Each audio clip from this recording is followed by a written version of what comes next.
देखिए, आज हम डायरेक्ट एंड इनडायरेक्ट चैप्टर के बारे में बताएंगे।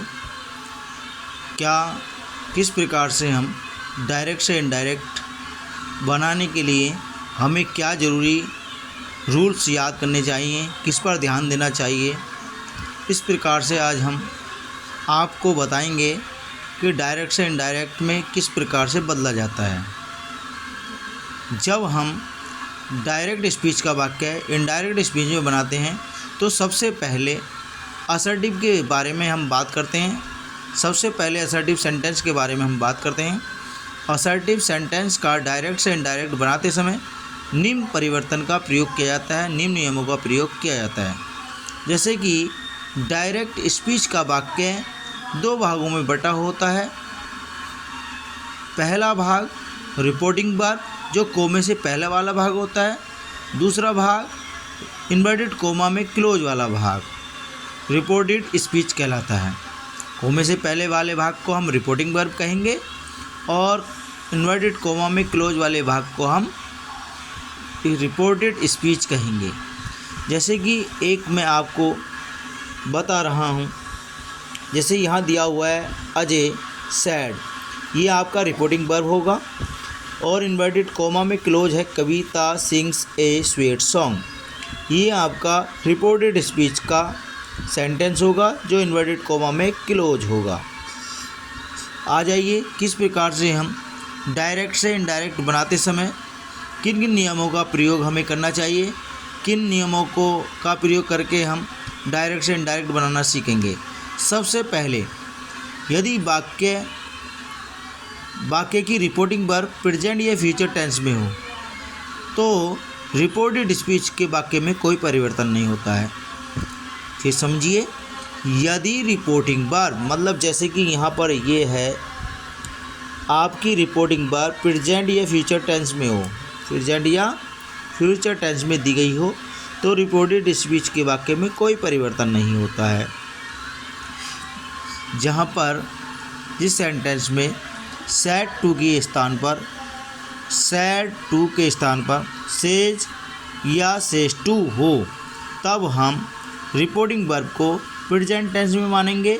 यदि सैड टू के स्थान पर विल से या सेल से आदि हो तो वह रिपोर्टिंग वर्ब फ्यूचर टेंस में होगी। यदि रिपोर्टिंग वर्ब फ्यूचर या प्रेजेंट टेंस में दी गई हो तो रिपोर्टेड स्पीच के वाक्य में कोई परिवर्तन नहीं करते हैं। उसके बाद यदि रिपोर्टेड स्पीच का वाक्य फर्स्ट पर्सन से स्टार्ट हो तो पर्सन के अनुसार उसकी हेल्पिंग वर्ब में भी परिवर्तन करते हैं। लेकिन यदि रिपोर्टिंग वर्ब पास्ट टेंस में दी गई हो, जैसे कि आप देख रहे हो सी सैड, इसकी रिपोर्टिंग वर्ब पास्ट टेंस में है क्योंकि ये से की सेकंड फॉर्म है सैड। इससे कह सकते हैं कि ये रिपोर्टिंग वर्ब पास्ट टेंस में है तो रिपोर्टेड स्पीच के वाक्य में निम्न परिवर्तन होते हैं। निम्न परिवर्तन क्या होते हैं?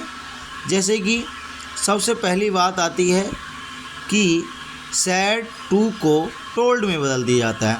अगर रिपोर्टिंग वर्ब में सैड टू दिया गया हो तो सैड टू को टोल्ड में बदल दिया जाता है तथा कोमा इन्वर्टेड कोमा को हटाकर कोमा और इन्वर्टेड कोमा को हटा दिया जाता है और कंजक्शन डैट का प्रयोग करते हैं। केवल असर्टिव सेंटेंस की बात कर रहा हूँ मैं, आप ध्यान से सुनिए मेरी बात को। यदि रिपोर्टिंग वर्ब पास्ट टेंस में दी गई हो तो रिपोर्टेड स्पीच के वाक्य में निम्न परिवर्तन होंगे। सबसे पहला परिवर्तन होगा रिपोर्टिंग वर्ब में, रिपोर्टिंग वर्ब के सेट टू को मतलब यहाँ दे रखा है पंकज सेड टू मी, मतलब इसकी बात कर रहा हूँ मैं, सेड टू को टोल्ड में बदल दिया जाता है और कोमा और इन्वर्टेड कोमा को वहाँ से हटा दिया जाता है और कंजक्शन इसमें डैट का प्रयोग करते हैं। इसके बाद आगे की बात करते हैं। पास्ट टेंस में जब रिपोर्टिंग वर्ब होती है तो टेंस में परिवर्तन होता है। हेल्पिंग वर्ब में परिवर्तन होता है और निकटता सूचक शब्दों का दूरी सूचक शब्दों में परिवर्तन होता है। ठीक है, आगे हम और नियम के अनुसार आपको यहीं पर इसी समय फिर मिलेंगे।